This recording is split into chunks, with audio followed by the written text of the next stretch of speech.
Hai, halo kawan-kawan pecinta catur dan selamat datang kembali di Naruchess Channel.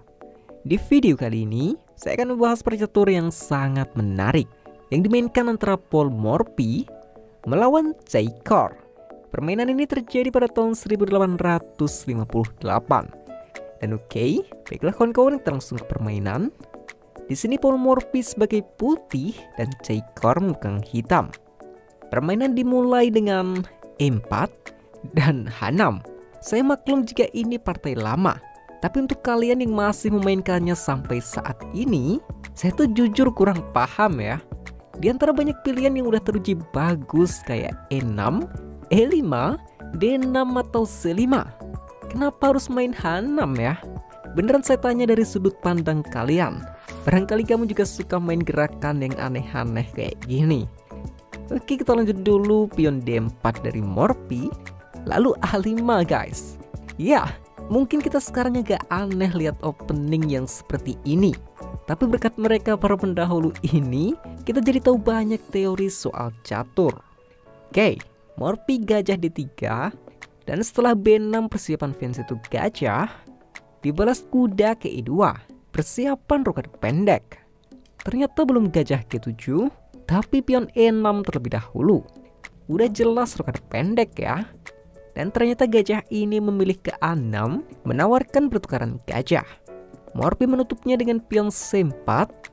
Ya, awalnya saya kira kuda ke C6, tapi ternyata kuda ke F6. Kuda ini dengan sengaja memberi tempo putih buat menyerangnya. Jadi normal saja pion E5 menyerang kuda, dan setelah kuda mundur ke H7, susulan pion lagi ke F4. Lihatlah, putih mendominasi sentral dengan 4 pion. Ini jelas membuat perwira hitam cukup kesulitan buat dikembangkan.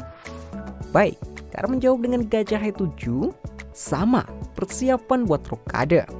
Morphy mengeluarkan kuda ke G3. Gerakan ini bukan untuk menteri F3 ya, karena hitam bisa diuntungkan tempo pengembangan kuda ke C6. Tapi saya rasa ini lebih ke persiapan pion F5, karena yang terlihat hitam makan rokade kan? Tapi ternyata dia juga belum rokade. Pion ke D5 terlebih dahulu. Ya, posisi ini dimanfaatkan Paul Morphy dengan menteri ke G4, menyerang pion G7. Nah, udah tahu seperti ini, dia malah baru rokade pendek kawan-kawan. Dengan dimainkannya pion D5 ini, sekarang posisi ini putih yang gerak. Dan udah sangat jelas kuda langsung ke H5, membuat ancaman skakmat. Oke, jika pion G6, tentu gajah langsung memakan pion. Jadi di sini pion ke G5 tetap dimakan saja dengan pion, dan setelah dimakan kembali, mungkin kuda F6 skak yang terbaik. Tapi Morphy memilih memakan kuda yang gratis ini, skak. Ya, kalian nggak salah dengar kok. Kuda ini tadi gratis kawan-kawan. Saya akan tunjukkan biar lebih jelas. Di sini jika raja berani memakan gajah, yang akan terjadi adalah kuda ke F6 skak. Jika kuda nggak dimakan dan menjawab raja H8, maka menteri A5 skak diikuti H7 skakmat. Jika menjawab raja G7 atau G8, makan pion skak raja H8 dan menteri H6 skakmat.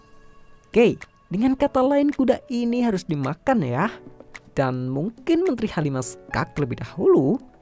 Setelah raja ke G8, baru pion memakan gajah. Ini masih dengan ancaman skakmat yang sama. Menteri makan pion, raja gerak, dan menteri G7 skakmat. Lalu bagaimana cara melindungi ini? Udah nggak bisa kawan-kawan. Meskipun diperpanjang dengan menteri memakan pion, jelas benteng memakan, dan ancaman yang sama. Menteri makan pion, raja gerak, dan benteng H6 skakmat. Ya, hitam hanya bisa pasrah benteng E8 mungkin. Namun menteri kali F7 skak, paksa raja H8, dan tetap aja benteng ke H6 skakmat. Yap, inilah akibatnya jika raja berani memakan gajah tadi. Sangat fatal bukan? Dan oke, kita kembali ke permainan.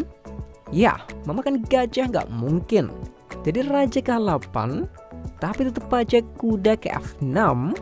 Ide putih yang terlihat saat ini, dia akan menarik gajah mundur agar menteri bisa ke H5 skak dan skakmat seperti tadi.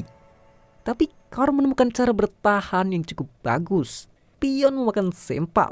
Ya, tapi udah sesuai rencana, gajah mundur ke C2. Lalu bagaimana cara Kar menyelamatkan diri dari skakmat 2 langkah ini? Hanya ada satu cara dan dia menemukannya. Menteri memakan D4 skak star kawan-kawan. Lihatlah gerakan ini, dia seperti pasrah kan? Karena menteri ini nyerang tanpa penjaga. Jadi setelah Morphy memakan menteri, dia bisa selamat setelah gajah C5. Menteri terpaku kawan-kawan. Sebuah penyelamatan yang sangat bagus. Tapi oke, Morphy tetap memakan gajah. Dan setelah dimakan kembali, hitam memang bisa selamat. Tapi Morphy masih unggul 1 gajah ya. Dan ini juga belum selesai. Gajah memakan pion G5. Lalu kuda baru keluar C6. Menghubungkan benteng dan menyerang pion E5. Lanjut lagi benteng naik ke F3. Lagi-lagi ancaman skakmat yang sama. Tapi Kar bisa merespon dengan Raja G7, menghindari ancaman skak dari benteng. Ya, menurut kalian, apa gerakan terbaik putih saat ini? Tadinya saya berpikir kuda H5 skak kawan-kawan. Setelah Raja G8, baru dilanjut dengan benteng G3 atau lainnya. Tapi Morphy menemukan gerakan terbaiknya, gajah H6 skak kawan-kawan. Pengorbanan gajah yang sangat brilian. Jika Raja ke H8, benteng akan ke H3 dan apapun jawaban hitam setelahnya, gajah F8 udah fix skakmat. Jadi bisa dibilang ini nggak ada pilihan lain. Raja harus memakan gajah, lalu dilanjut dengan benteng ke H3 skak, Raja G7 skakmat ya. Jadi Raja ke G5, benteng H5 skak, Raja digiring ke F4. Lalu killer move dengan santainya Raja ke F2. Ya, gerakan ini sangat mematikan. Raja nggak diizinkan kabur ke E3 dan dengan ancaman lain pion G3 skakmat.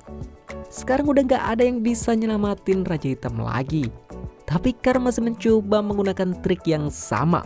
Benteng ke G8 dengan ide jika kuda mau memakan benteng, pion F5 bisa dimainkan dan Raja bisa memakan pion jika skak. Sayangnya itu jelas nggak direspon Morphy karena dia tetap main pion ke G3 skak. Raja nggak bisa gerak dan langkah paksa benteng memakan pion.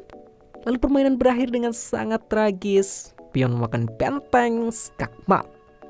Sebuah game yang sangat menarik. Dan jelas tempo permainan ini terbilang cepat ya. Karena terlihat kuda dan benteng ini masih stay di tempatnya masing-masing. Raja Hitam di sini juga bukan kemauannya.